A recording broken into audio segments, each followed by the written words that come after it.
Hi, I'm Pat Lamb, and you're listening to Bears Beyond the Gate. Enjoy. And he's going to score Bristol's third try. What great play by Augustine Pichot. And Bristol have made a bit of history, winning the European Challenge Cup for the first time ever. And Bristol have won. They won the local derby.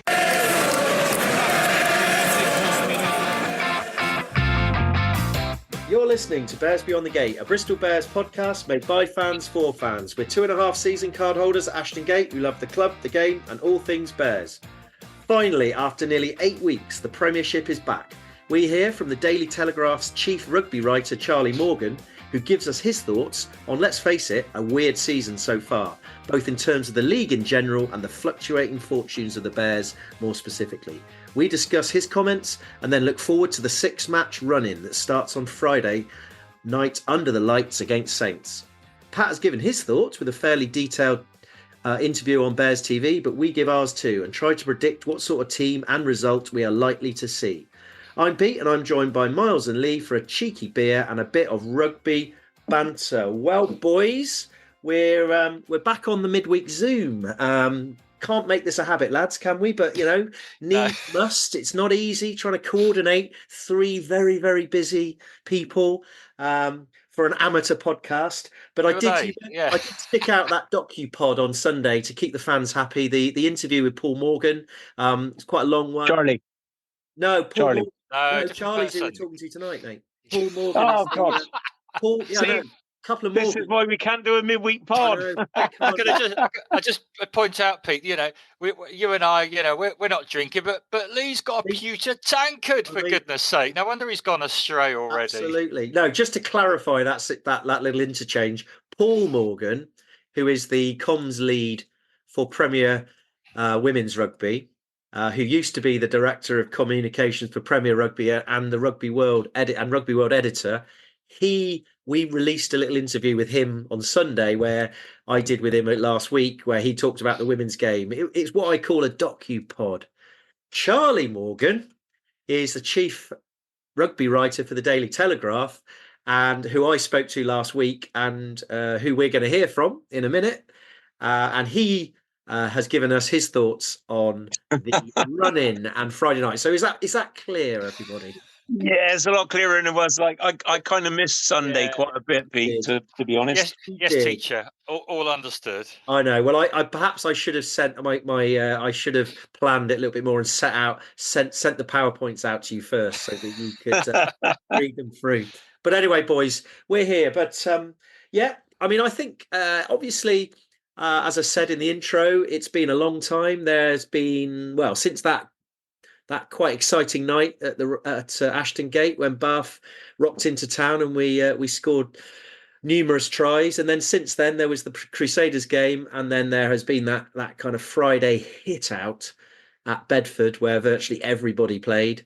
But of course, we are now back in business on Friday night. So I don't know, boys. I think the best thing is let's listen to what Charlie Morgan had to say. And then we can sort of comment on it afterwards.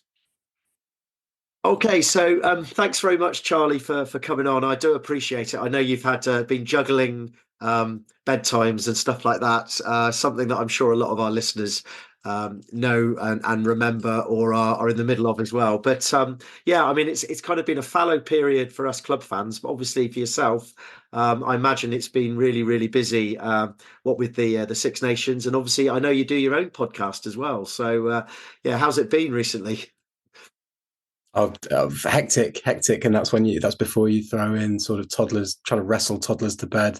Really to pull back the curtain. Thank you very much for your patience tonight. I was trying to be a Six Nations journalist father, which is you find yourself coming up short quite a lot. But it's good to thank you very much for having me. Really appreciate it. That's all right. I mean, there hasn't really been a lot of Bristol interest in the Six Nations, but I suppose the one player that has we've had is Genji, although we haven't actually seen him play for Bristol for quite a while, to be fair. But actually, I don't know about you. I thought he probably had his best game for England for quite a while on Saturday. Yeah, absolutely. That the moment that sticks out to me actually really stuck out at the time was when Ireland actually outflanked England, didn't they? They got out on the outside of that blitz defence, and Genge sort of just put the hammer down, didn't he? He accelerated and got across. I'm not sure whether he actually made the tackle himself. Crowded out Ireland on that left edge, and then England won the turnover a couple of phases later. I think he is clearly such a respected figure within that group that, and I agree with you that I think that was a kind of as assured a performance as he's had for a while for England, and he would have been frustrated to me first. Yeah, well, it was a foot injury on the back of the injury that he'd had, the hamstring, wasn't it? So that would have been going for him, and I think he would have been really pleased with how that went. Yeah, and then we had a press conference with Alan Walters, the fitness, their conditioning kind of guru there at England, and he said that moment really stuck out to him as just really being emblematic of England's desire throughout the game. And that's certainly rung true for me as well.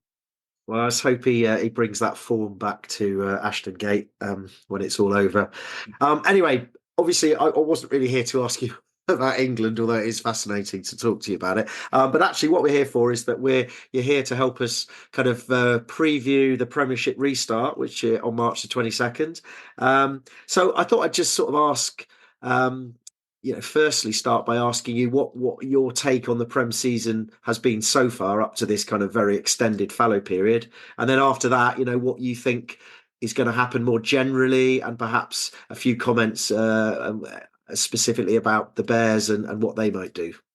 Yeah, sure. Let's do it. I mean, it's been a really, really interesting season. I think on the backdrop we're still sort of, squads are still sorting themselves out with both the lower salary cap. I know that's going to go up again, but and also the kind of unfortunate circumstance of Wasps, Worcester and London Irish going under. But what's been really interesting to me is that how that's redistributed talent around the league, and Bristol have come out of that really well, especially that first choice lock pairing. I think they've been two of the best second rows in the entire league. It seems to me maybe that Bristol still, and I don't know whether, I mean, I'm sure you'll be sick of kind of discussing the Bristol game, but it does seem that there's still a bit of a hangover from that as far as playing style and being caught between. I think when you're almost looking at Bristol sometimes and wondering whether they're figuring themselves out again as far as a tactical side, and whether they're all in on intricate phase play that we know.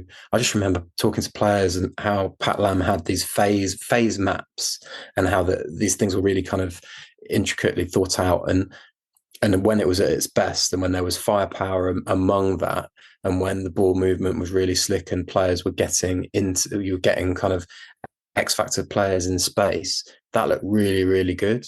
But now there's sort of this, they look a little bit worried about playing too much in their own half, and it does seem there's this little sort of maybe a psychological little friction going on where they're just trying to figure out kind of how they can be most effective, and what approach they need to strike to do that. But overall, it's been a fascinating season. Sorry, in the first game, Bristol have back. I know for sure, speaking to someone from Saints a couple of weeks ago, they're viewing it as a banana skin.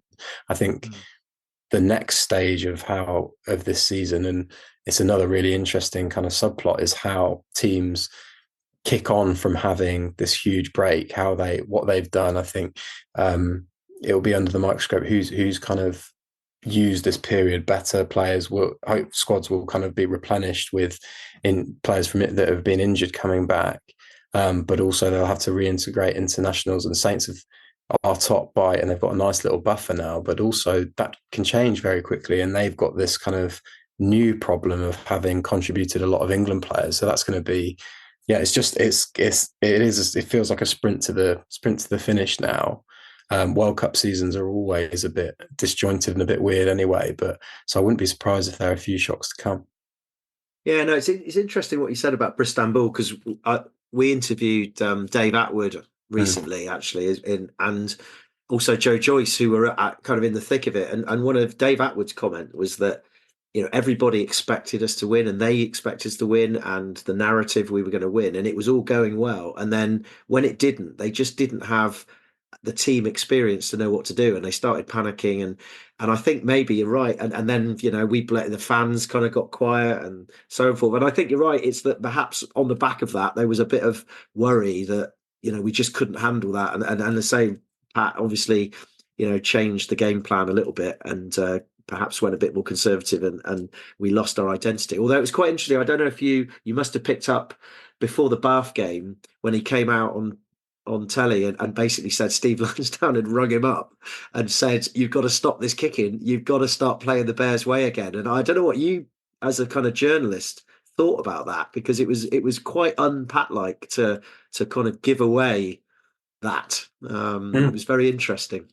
I guess you could frame it as Pat sort of maybe taking a bit of pressure off, because it's so obviously an edict from above him that's how the kind of powers that be at the club want to play. But it does to me also kind of really hammer home that friction that I'm talking about. This is our identity, but actually a lot of data says that teams shouldn't really be playing two phases around halfway. Yeah. I remember I just looked back actually to see sort of the first few results after that semi-final loss, and I'd forgotten that it was the Saracens game straight after that, which was just a real classic Saracens rope-a-dope, wasn't it? It was defence kicking, one card in there. I think Alex Lewington scored out wide, and then they just squeezed and squeezed and squeezed, and it was a real classic kind of Saracens performance. But I was looking back because I remember the first time that Bristol played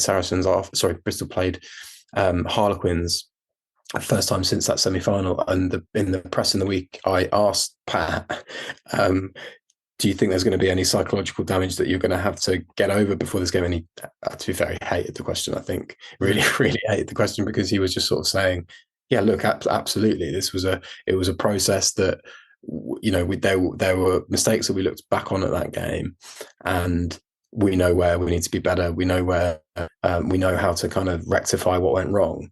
And there was a pretty horrible result, wasn't it? Afterwards, and it, to be honest, watching it live again, that game, that second Harlequins game, that sort of reinforced my feeling that it wasn't just that there was psychological damage that needed to be get over. And maybe it's just still in this rebuild kind of phase from that. It's been a long time since, but you've had a lot of things happen since then, just less kind of getting themselves together. Saracens being back in the league. Now this Saints seem to be this next side that have kind of consolidated. But it's seriously competitive, and some things are going very, very nicely for Bristol. I think Jancy van Rensburg's been a fantastic signing. As I mentioned, those two locks. Gabriel Arguez has been a really good signing. I think he's got a really, really exciting future.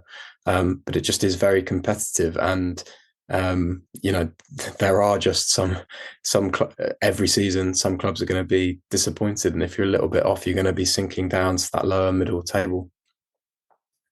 Yeah, we're currently 8th, but actually, when you look at it, we're only 4 points off 6th, I think, and not that far off 4th, really. And who knows? There's nothing really that suggests we're going to put together a really consistent run to get there, but you never know. So, here's your opportunity for the worst sort of question that you get is, who do you think, or what do you think will be the top 4 at the end of the season? And have you got some sort of hunch in your mind about who might actually win the thing eventually? Well, I'll do the first bit first. I think Saints will hold on, although I wouldn't be surprised if they don't get a home semi-final. And if they don't get a home semi-final, I think they're out on the final. They're playing so brilliantly. They've got the kind of emotional factor of Courtney Lawes being kind of getting his send-off. But maybe below the kind of the home semi-final. So I'd go, I think, Bath, Saracens, Saints, and absolutely cheat and have another look at the table and see who's fourth spot between Exeter and Harlequins. Do you know what? Whoa. How about give me Exeter? Give me Exeter sneaking in, yeah. Yeah. And then eventually the winner. Do you think it'll be And Saracens again? And then to win it all, oi. Do you know? I don't know why this one player keeps kind of popping into my mind. I think Tom Willis has been an amazing signing for Saracens, and I think if he's fit, and if they keep, they've got this just ridiculous. They were sort of hit by front row injuries, weren't they? I think if Saracens go out of Europe, as I expect them to in that Bordeaux game, I think that they might just have. Be able to sort of focus on the league very, very nicely and get all their players back fit, and then that they would look very, very strong with obviously all the experience they've got. But I think a Saracens Bath final would be awesome. And I'm not to denigrate Saints either. I think they've been fantastic, but I just wonder whether they get edged out at the end again, heartbreakingly. As I've said, that it's going to be someone else, isn't it? It's going to be Leicester are going to make a mad dash. I've no idea, to be honest, is what I'm telling you. Yeah, well, it's a stupid question, really, but it gives us. Thing is, we can then talk about it when we do our pod and say, "Oh, what does he know?" Well, you get to the end of the season, and you've got me on record being an idiot. So that's great. Yeah. Oh well, we've all been there. Well, look, I've got one last thing. I mean, one of the spin-offs that we've done as Bears Beyond the Gate. I mean, we were just four mates that talked about rugby and thought we'd turn it into a pod. Is that we write a kind of weekly Monday fans view column in the Bristol Post for free, I should say. And it's actually me and one of the other lads, and he wanted me to ask you, as a rugby writer, it's only a 400-word piece, so have you got any tips? I mean, we've been doing it quite a while and they still ask us, so we must be doing it relatively well, but he wanted me to ask you, do you have tips for aspiring rugby writers? What would you say?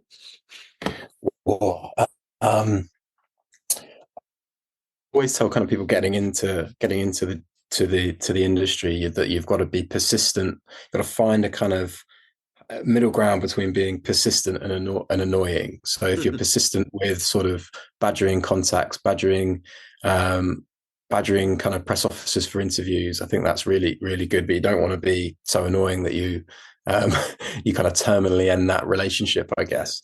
And as far as writing itself, I mean, we're very much hot on or told to kind of keep our intros very kind of snappy, very grabby. I love detail. I love reading about detail.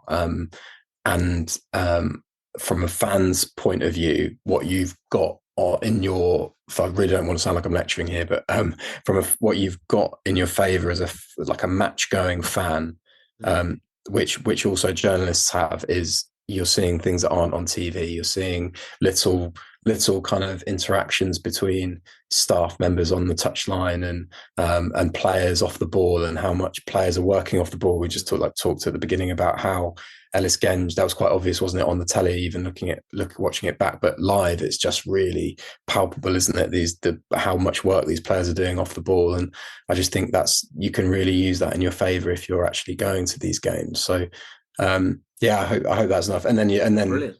You're just always kind of humble enough to know that whatever you write is probably going to look stupid every now and then.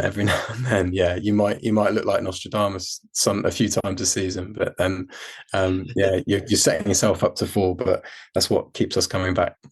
Have you ever written anything about the Bears that has kind of felt has been a bit controversial, and you were a little, it's affected your relationship with the press office? Or have you got what's it like, your relationship with the Bears? I'm not just saying this. They're great, brilliant operators. Will and Tom Tayton before him, just fantastic. Really forthcoming with how they want to promote the game. They're almost pitching ideas to you. I love that. I interviewed Tom actually for a piece last season, I think, and he was fantastic. And there are the more people that think about the game like him, the better it's going to be in over the next 2 decades, and it's a crucial 2 decades. They were really, a couple of times have been really helpful, sort of with salary cap kind of reports, and just being sort of quite good about when you come to them with information and steers, and they'll tell you the right way to go or whatever, or kind of tip you off if you're on the right track, or that sort of thing. I remember the other way around. Bristol thrashed Leicester 43 back in a COVID, I think, and I wrote sort of quite a scathing piece about. I mean, this goes to show, right? Wrote a scathing piece about Leicester from that game, and I think because Leicester were in such a bad way, that didn't even register with them. But then they went on to kind of obviously build from there. But no, I think I haven't got one off the top of my head, but maybe that's because just I've pissed so many people off, I can't remember. But I hope not. Was that one with Tom Tainton, the one when he talked about? It was when he talked about that people should make noise during the kicking. That was really interesting article. He did get quite a lot of debate over that one. So that's fascinating. Well, look, I really appreciate that. It's I really appreciate the time that you've given me and the hassle it was to actually get here. So it's great stuff. And if we ever see you down Ashton Gate, we'll buy you a cider. But the last question we always ask is: are you a Thatcher's Gold man, or would you be a Thatcher's Haze? Oh, gold. Gold. Hit me with gold. Yeah. That's Harry Thacker's favourite, isn't it? Yeah. I mean, I think so. I mean, and the other question I have to ask everyone: would you consider wearing a dry robe to watch rugby? They look good. I haven't worn one before, but I mean, I've worn again. I'll bring I'll sit on a scarf in a game too, because if the seats are cold, Sandy Park's bad for that. But I mean that means that I'm game for anything really. I don't mind looking stupid as long as I'm warm. Fair enough. That's a good answer. Well, I really appreciate it, Charlie. Thanks very much for that.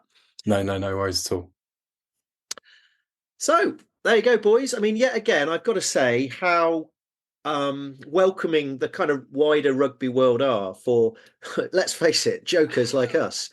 Charlie, great guy, and I'd kind of arranged this Zoom with him, and I texted him about 15 minutes before to say, are you okay for it? And he was like, oh, I'm really sorry. I'm trying to put my 1-year-old kid to bed and he won't go to bed and it's a disaster. I'll be with you in a bit. And then about kind of 20 minutes later, he said, I'm really struggling. I'm really, really sorry. And I was like, mate, honestly, don't worry about it. We can reschedule. I just really appreciate it. But, and then when he came on, he was very apologetic. And I thought, this is a guy that has forgotten more about rugby that I know, and he's apologizing. So so fair play to Charlie. But as you might imagine, as a national journalist, he had quite a lot of interesting things to say about the season so far and his view on the Bears and also the run-in. So I don't know, anyone want to kick off with a few comments on it? Lee, do you want to give it a go?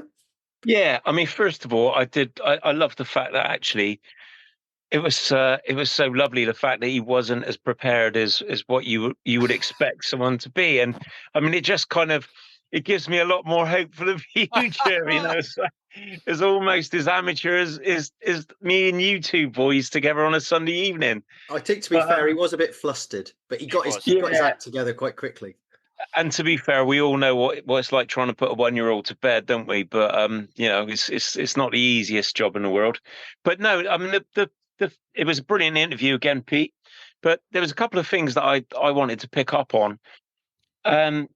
And the thing that struck me probably most was the friction that he spoke about, because it was kind of like, a few weeks ago we were talking about when we listened to Pat Lam, the interview, saying Steve Lansdowne had come in and basically said, stop kicking the ball away and, get back to the Bears way. And obviously Charlie had picked up on some of that friction being close to the camp. And, it was kind of like that hit home to me a little bit, that, even though we have been close in a lot of games and we aren't far away, there has definitely been there's been a lot of tension, I think, between some sections of supporters, and we've had our, we've been critical in the past as well.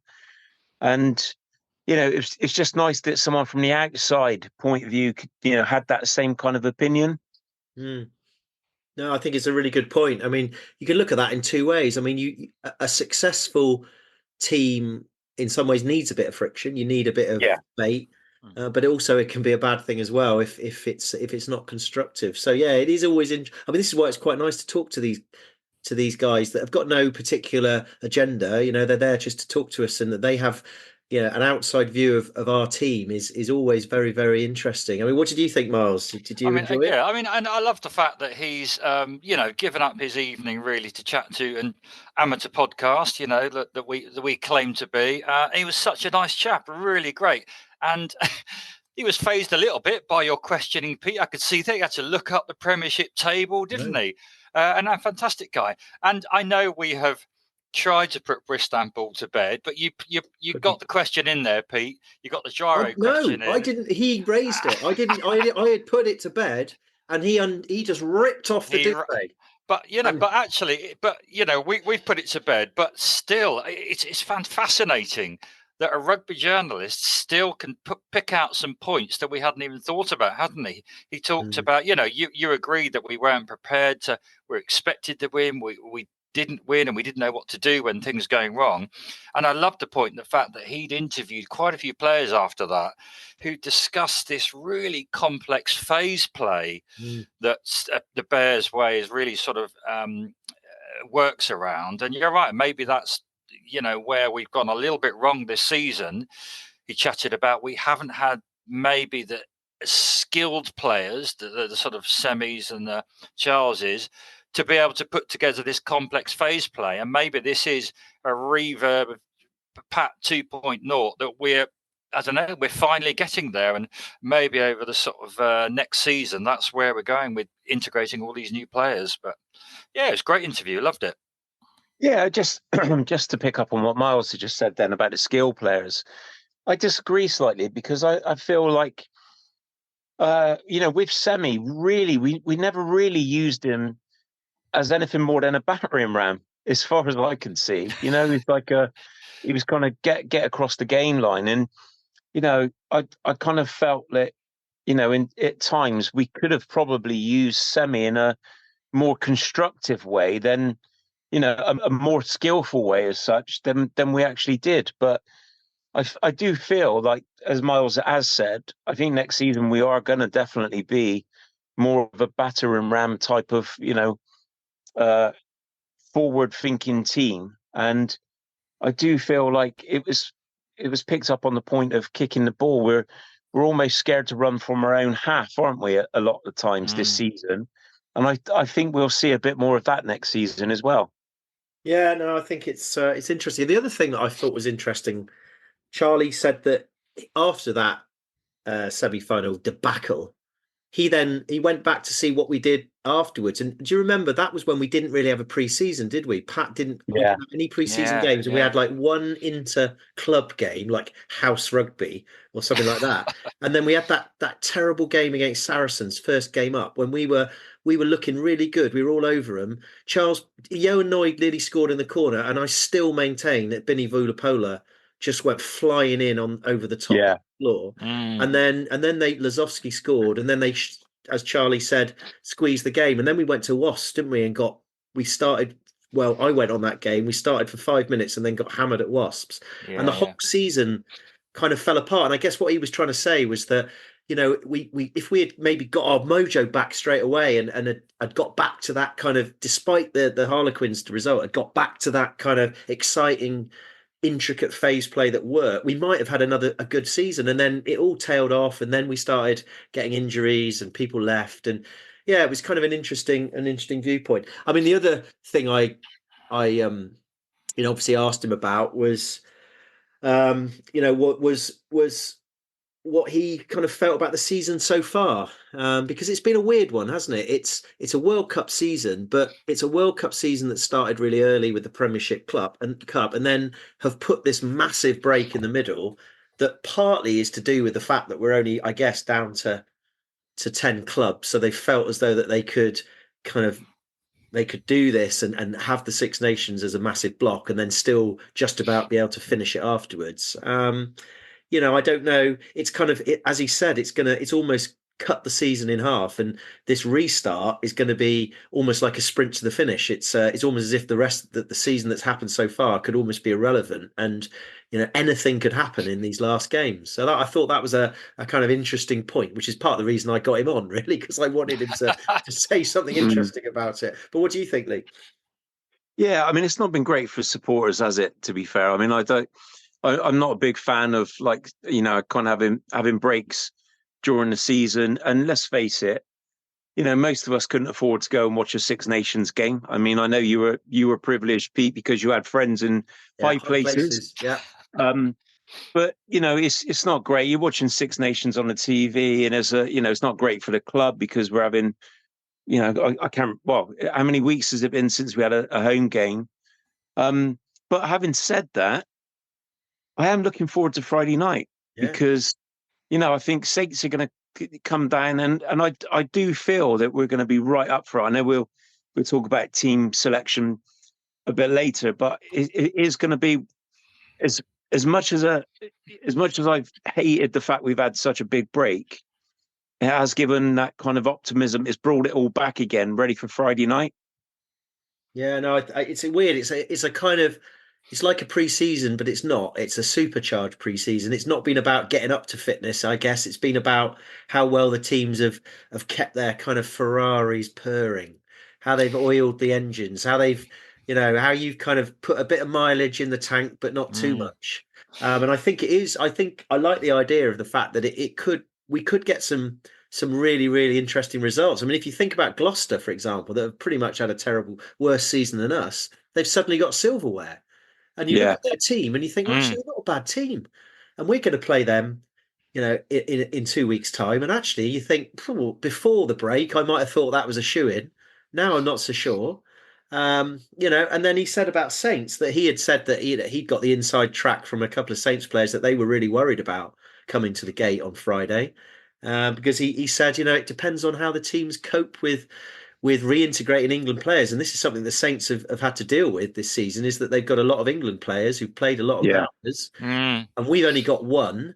And obviously we've got Genji, but that's an interesting kind of dilemma for us because he's probably played his best 2 games for a long time in recent weeks. Do we keep that momentum going? Do we stick him in on Friday to get that kind of big England vibe? But of course, it's also allowed a lot of teams to, the medical staff have gone to town on all the injured players, haven't they? And as we know from that Bedford game, it seemed like we virtually had emptied out our casualty ward. So it's really going to be a really, really fascinating few weeks, I think. Yeah, I think the interesting bit of that is it does feel like we've got everyone back fit. And whilst the other teams who have had lots of international players, have been playing, we've got the boys that, have been out for a long period of time, all back again. So I do think you're right, Peter. We will see in the next few weeks some really almost kind of pre-season-esque results turn up. And I think it's going to be an interesting, running of the last 6 games. I mean, Miles, it's right, isn't it? I mean, we're only 4 points or 3 points off 6 and 6 points off 4. Is it? Can we dare? Can we dare to dream, Miles? Well, I don't know. I mean, you're right. We've only got 6 games left. I think we've played something in the region of 23 so far before this rather extended break. I sort of agree with Lee. It's been a bit odd. And in a way, I think at the beginning of the break, I liked the fact that we were going to have not many, no Premiership games to play with all the missing internationals. Because as fans, maybe not Bears fans, but a lot of Premiership fans groan, don't they? That, Saracens get 6 players in the England's lineup. Saints got 5+ this time round. But we haven't had that. But, there have been a lot of injuries. We don't know who's going to be back for other teams. But, to climb up the table, boys, I think we'll go on to chat about it a little later on. There was an interview with Pat. We've got to be winning 5 out of those 6 games. And it's weird. It's like going to Friday night under the lights to the first game of the season. I mean, the unique situation we've got this Friday, fans, is that Lee's coming. I mean, I hope everyone's sitting down when they just heard that. But Lee Andrews is coming to the game on Friday night. Mates rate tickets, of course. So we're going to be full house on Bears Beyond the Gate. Hopefully the crowd will be full house. And I think you're right. Saints fans are not looking forward to this fixture. You look at last year, 62-8 drubbing, wasn't it? We'd beaten them at the Cinch Franklin Gardens. And I'm loving the fact that we are finally restarting the season again. Miles, that is Churchillian. What you have done there. And I was questioning, and in my mind, the number of games. You said we played 23 games. I thought that seems a lot. I've just counted while you were giving that glorious monologue. We've played 25 games. 25 the Bath game. 25 games when you add in the pre-season, you add in the Premiership Cup, you add in the Europe, you add in the couple of, and actually that's it. We've had no wonder they needed an 8-week rest. They were just nuts. I mean, I think a few they had a holiday. I think a few went on holiday, didn't they? I think, and then came back, did a bit of pre-season. But despite your Churchillian proclamations about us coming strong, Charlie, the voice of reason, did suggest that he felt that the top four were going to be Bath, Sarries, Saints, and then he ummed and ahed for a long time and then went with Chiefs. He did. So he didn't say Bristol. And I like that. I like that about him. He could have come on and humoured us and said that we'd sneak into fourth. But he said, he knows his stuff, doesn't he? He sees rugby week in, week out, and he knew the reality. Yeah. Well, it was either that or his Littlin got out of bed. yeah, exactly. And then he tapped his keyboard quietly. I mean, it's a terrible question to ask, but you've got to ask it. Who's going to win it? And he just said, didn't he, that Tom Willis was just a player that was in the back of his mind as somebody who's very influential, and Saracens are past masters of integrating their England players back in. Atoje ominously in form. Jamie George obviously on a roll. Farrell's got nothing to lose. You do sort of Ben Earl, obviously just unbelievable, best player in the world. Well, and I think we should say at this point as well, they've been there and they've done it. Yeah. And the big thing that struck me about Dave Atwood's interview was we hadn't been there and done it, and Sarries have been doing it continuously for year upon year, haven't they? So they're used to being at the top end of finals and European finals, and I just think that kind of experience is something that's going to stand them in good stead at the end. Yeah, no, I think it's good. Well, boys, we're not the only ones that have been speculating on the internet about the run-in. Obviously, our leader, director of rugby, Pat Lamb, has also been online. I hope he's more than speculating. Yeah, well, he was. I mean, clearly it was a nice kind of straight batted, probably a cover drive to maybe for a couple, the social media team putting out a nice, easy interview for Pat. Not really. He's done a gower, hasn't he? Yeah, yes. I mean, it was really. I mean, I think you'd obviously expect that to happen. Nice kind of sit down interview with a screen, a blue screen behind. Questions that were soft rather than probing. Having said all that, I do think that we ought to listen. I mean, Pat talked a little bit about the season so far. He talked a little bit about how they've managed the break. I've snipped out a little bit of the audio, so let's listen to that, and then perhaps we can make some comments on that interview now. Pat, 8 weeks without a league game, but the return of the Gallagher Premiership is now fast approaching. How have you found this period?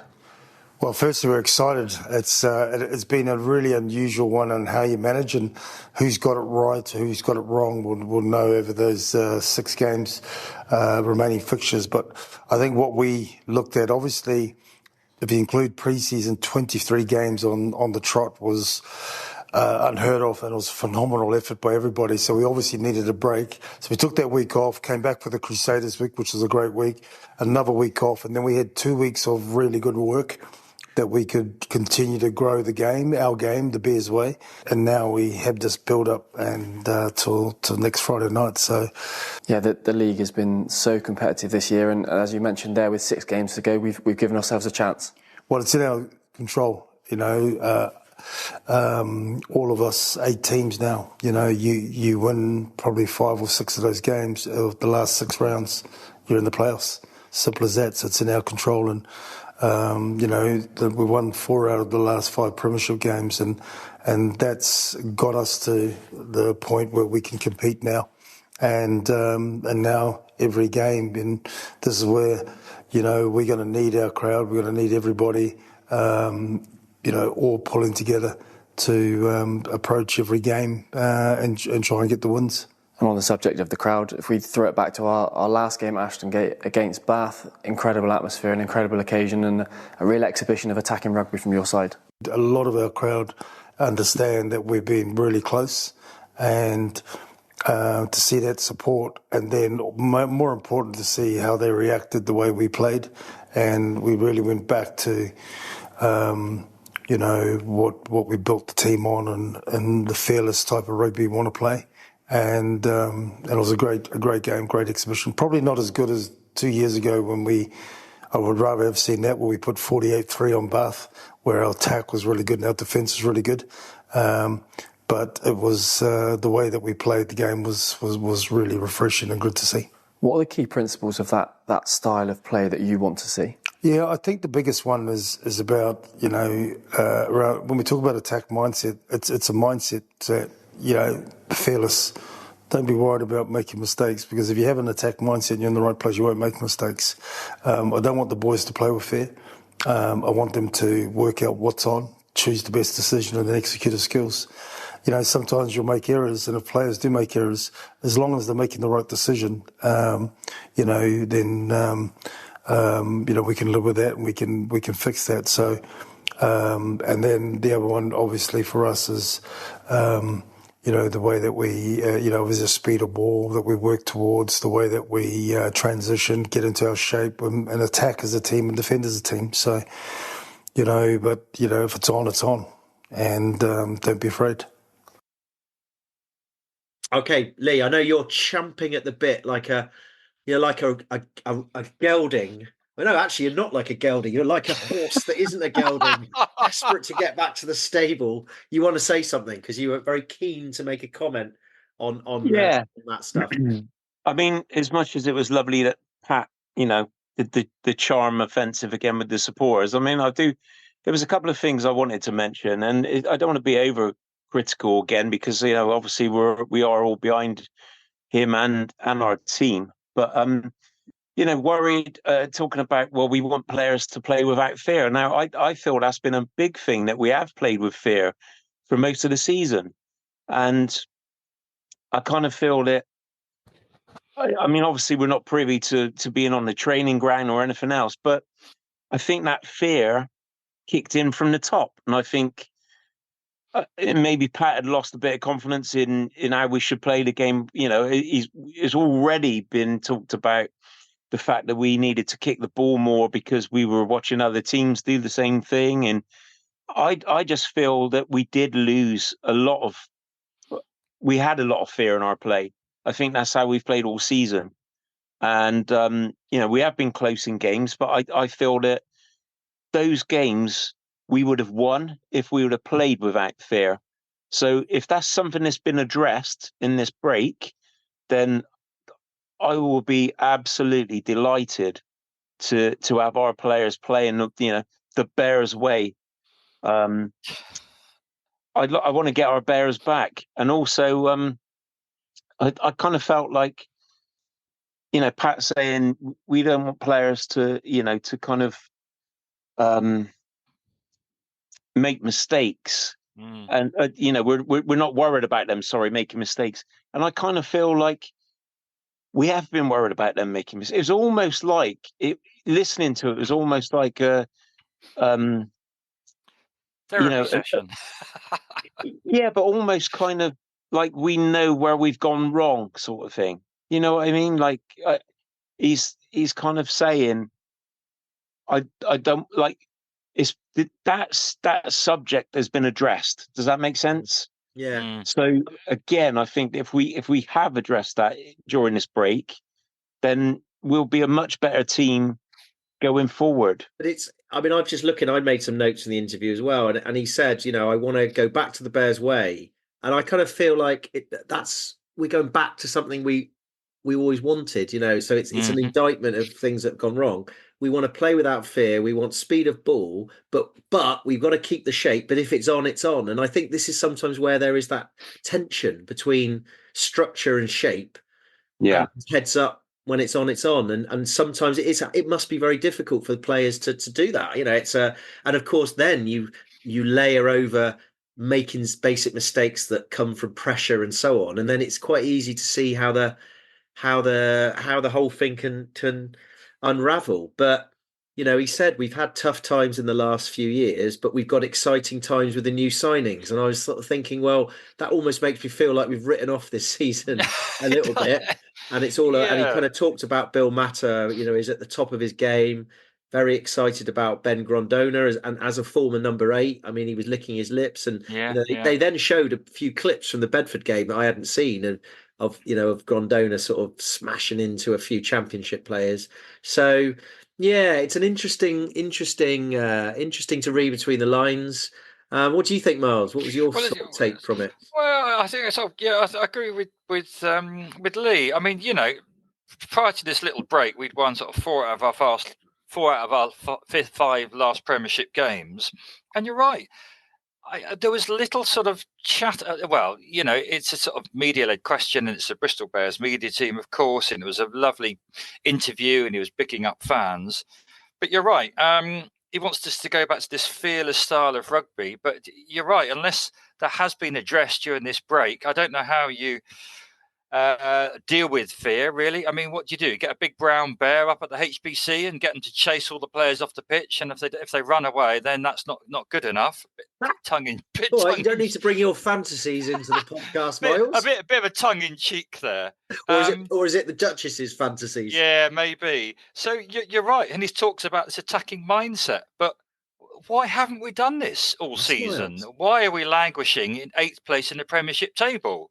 It is really odd that we are potentially he's asking us to flick a switch and then for the last 6 games change our style of rugby, and it's odd. I mean, he didn't make any predictions about potentially what we want to do in the last 6 games, where we want to end up in the table.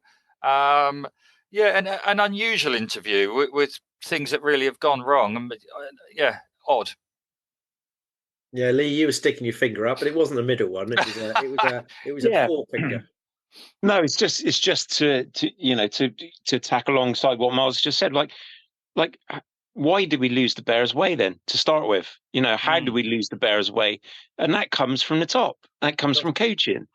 So whichever way you look about it, the lack of confidence has definitely come from somewhere, hasn't it? It's like how did we lose the Bears' way? Why? Surely we lost the Bears' way because Pat Lam thought at some point it wasn't the way we were going to win games in the future. And so if it wasn't going to be the way we were going to win games, how is it the way we're going to win games now? Does that make sense? Yeah, I was thinking I might use a geography analogy. Is that we had quite a complex map that showed us the way, and the players had just about got used to using that map, and then the map changed, and the scale of the map changed, and the symbols changed, and the players didn't have. And then we had new players in who didn't know about the map, and then their basic map reading skills were lacking, and the whole thing, the way just became it was like some year 9 on bronze D trying to figure out how to get across the Mendips. I was going to say, this is like they were just following their nose and just not looking at the map. They were just looking at what was in front of them, and if they saw a path, they just followed it willy-nilly. Love it. I can now understand why our daughters got lost on D&V, because you didn't do the prep at the beginning of D&V, did you, Pete? And you weren't there in front of the Bristol Bears players, showing them the way for the first 2/3 of the season. If they need a bit of input, you know, a bit of OS map skills might be the thing that's been missing. But Lee, you're not. You don't like that analogy. I can see you. It's No, too frivolous. I do love the analogy, but ultimately, if you've got a leader, Pat Lam, then he's the guy that reads the map. He's the guy that presents the clear instructions for the map and which direction all the troops go in. So either way, you know, you can put as many analogies on it as you want, but ultimately, it all falls down to having the leader that shows you the right way. Okay, well, look, boys, I think before people listening wonder whether we've transitioned into Jogpod rather than Bears Beyond the Game, I think we need to move on. Yeah, so, good plan. Here we go, boys. It's going to be a bit of a frivolous task because we're recording this on Wednesday night. It's pretty good chance the team's going to be announced at midday tomorrow. So we've got a very short window of speculation of who's going to play. So I think what we're going to do, boys, is very quickly, I'm going to come to you one at a time. You're going to make one kind of comment about selection, maybe pick an area that you're not sure about. I mean, we have said that we appear to have got rid of a lot of our injury problems, although there are a few caveats on social media about possible injuries that we don't know about. So I'm going to ask you each to make your own selection point, and then I'll make mine, and then we'll see where we're at. So I'm going to start with you, Miles. Well, are you going to give me the easy task or the challenging? Mate, I'm giving you any task. I'm giving you a map. You can draw your own map on this. I've given you a blank piece of paper. Well, there you go. Really. Well, you know, I think I suspect that a lot of fans have been, along with us, can sort of say that the back sort of should right themselves, and if there's any deviation tomorrow at midday from Pat's selections, I feel all four of us, but a lot of fans, potentially would be a bit gobsmacked. I mean, let's just start in the sort of half-backs. You know, Randall is fit. He's been brilliant. We've got to start. AJ's got to start. I think Ibatoy on the wings got to start.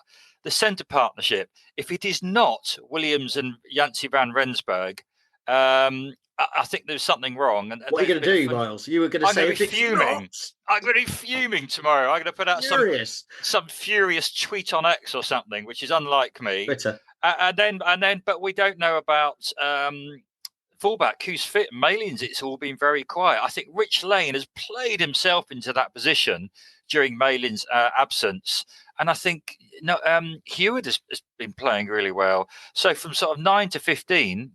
That's who, if they're fit, I think should be selected. Nice one, Miles. Lee, what about you? Yeah, it's interesting because we don't really know about Max Malins, do we? No. It's gone very quiet, but I think that if he is fit, I think Malins starts at fullback, and I'd have Rich Lane on the wing personally. But yeah, I think I think the rest are absolutely, as Miles said. I think that's all spot on for me. Okay, so what about the forwards then? So, I mean, the debate we've got with the forwards is, I think I've mentioned already, does Genge come straight in on the kind of riding on the back of the wave of the England second half of the Six Nations success? He really looked like he got his mojo back. And, do we get him on Friday to get that win under our belt and then maybe rest him later on, the Falcons game maybe, but then again, Genge owes us a few games because we haven't seen him for a while. He does. The other issue I think is the Jan Thomas question, or the front row question, I should say. I mean, Jan Thomas made an appearance for Bedford, which is a fantastic bit of news for everybody. When we were pretty sure that we weren't going to see him again this season, is he fit enough to start? We need a bit of BS3 grunt up front. We do. And of course, we know that if we can get on top in the forwards, then we have got the weapons in the backs to do it. And then the other question, I think the big question is hooker. There was some speculation on the forum that we could, in a worst case scenario, have Thacker, Ogre, and Capon injured, and we may be having to go to Big Fred Davis. Although that's not necessarily a bad thing, but then if Fred Davis does start, who's going to be the substitute? And I think it was Thomas Gwilliam. So there's a few things. Lee, do you want to carry on? Over to you on the rest of the forward pack. Yeah, I mean, I think if Genji's fit, he plays for me because we've already just said we've got 6 games left. Mm-hmm. I mean, we have to play our best players, and Genji is one of our best players. Yeah. I do feel like as well, like the hooker situation. I don't be as bad as all the speculation. I think that Harry Thacker's going to be fit, and I think he'll play. That's my gut instinct. And I know we've heard a lot of stories about he's not been fit, and Fred Davis might have to step in. I think Thacker will be playing, and I think Sinclair will be the front row. I think it'll be Genge. Yeah, I think it'll be Genge, Thacker, and Sinks. I think Caulfield's still banned, isn't he? He is. I think we believe so. Yeah. So I think we got James Dunn and Batley in the second row. Yeah, fix themselves. And, yeah. Yeah, and I'd go Luatua. I'd go probably Fitz and then Bradbury. Yeah, Fit. Yeah, I think that's so. Reasonable selection. I think that's the bookie's choice. I would say if you were looking at a slight outside bet, Dan Thomas, but I can't see how Thomas it will play if Fitz is captain. Fitz himself as I think captain. He'll be on the bench. Luatua, definitely. The tricky thing is, and then, I mean, the wild card is Grondona. He might be benched. It'd be interesting to see if he's on the bench. We could chat about the bench because we could speculate. There's a lot of talented players coming back. The bench-wise, you've got to have Marmion as a backup scrum half, haven't you? Potentially, we know that Nualago's fit and Vakatawa. I don't know who you choose on the bench. I'm going to put Grondola on the bench. Why not, really? Wait, Jay Tyak's fit? I mean, there's too many to choose from. Ed Holmes, Thomas. I mean, goodness sakes, I'm a bit stuck, really. There's so many players potentially are now fit. We could have like a bomb squad on the bench, literally, to come on. But I don't know who it will be. No, I think it's a really good point, and I think it's going to make the very short amount of time we've got to wait for this to be very exciting. I'm going to be very excited overnight, and then by the time most people listen to this pod, it'll already have been decided. But exactly. Lee, you want to make a point? Yeah, I just want to make the point that actually how lovely it is that we're all mentioning Big Jan again, because it wasn't so long ago we were really concerned that we wouldn't ever see him in a Bears shirt again, and it's been a remarkable comeback to get himself back into a position where he's fighting for a first team place again. And just mentioning his name for me is fantastic. He's one of the guys that is fighting for a place in the side. I mean, isn't it fantastic now that potentially we have got 3 class players fighting for all 3 front row positions? I mean, it's phenomenal. We haven't even mentioned Max Leaf or Jake Woolmore, who can just step up at any point, can't we? So, I mean, what a headache for Pat to have. And this is great news going into the last 6 games of the season. I mean, I'm super excited. Yeah, I do feel with Grondona, though, I do feel we've got an absolute beast there, and I kind of feel like we know possibly a couple of players that are going to be leaving at the end of the season, and I think we've got his brother to step in as well, and Ixante. Wasn't there talk of him being released to Argentina for a sort of training camp or something strange about that? So I mean, it could. Everything feels really exciting at the moment. Like you said right at the beginning, Lee, you're excited, but I'm excited not just for Friday. I'm kind of excited for the next few weeks. And if our injury list is like as slim as we think, we've got a bounty of riches, and if we can have a really strong bench to back up a really strong 15, then who knows? Who knows? Who knows? I might even come to 2 or 3 games. We might even come to a couple. There's only 3 left at home. Hang on. What's home? We've got Falcons on a Sunday, and we've got Sarries on the Saturday in May. Yeah. Right, boys. Time's getting on. We've got to finish. We've got to get this bad boy out so people can listen to it. But I think unless you boys have got any more things to say, any other business, and I think Well, Lee, you've got some business. Yeah, I thought we ought to mention actually congratulations to Harry Randall and his partner. Yes. On the birth of was it twins? I believe Am I so. right? Yeah. Yeah. And to be So fair, congratulations. it's not often that you have babies that are bigger than yourself. Touche. I mean, when I first saw that picture of his twins, I thought, what's Harry doing snuggling in a little cot like that? Harry and Callum in the cot.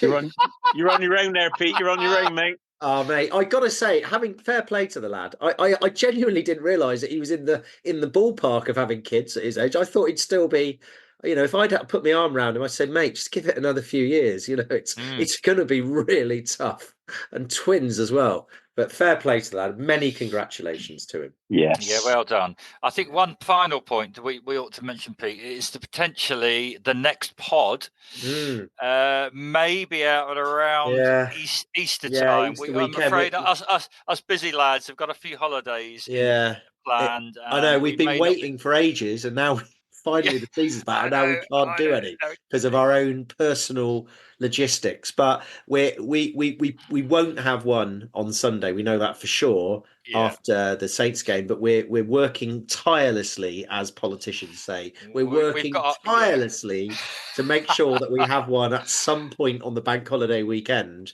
to review both the Saints game and the trip to Kingsholm, which is happening on the Saturday after. So we have one more thing. Lee's got his thumb up, or are you just saying it's time to go? No, I was just saying it's going to be lovely to see some of our friends again on Friday night, and it's just going to be the rugby family. We're all back together again, aren't we? Yeah, and if you see us down the gate, come and say hello. And it's always nice. I mean, we have a few people we often see round by the Lansdowne after the game, and it's always nice to stay for a pint afterwards. And we might get a few fans' views as well. We might hassle you for a little post-match interview. If you've had maybe 2 pints instead of 10, we might come your way. So come and find us. I might take the portable recorder down with me. But by the way, boys, I went and bought some new batteries. Good lad. So it's got brandy, and I bought like really expensive ones. The Duracell Mega Charge, something like that. The bunnies. 50 quid. Yeah. Anyway, right, boys, that is time. We've got to go. So thanks for listening. Have a good week, and everyone, up the Bears. Up the Bears.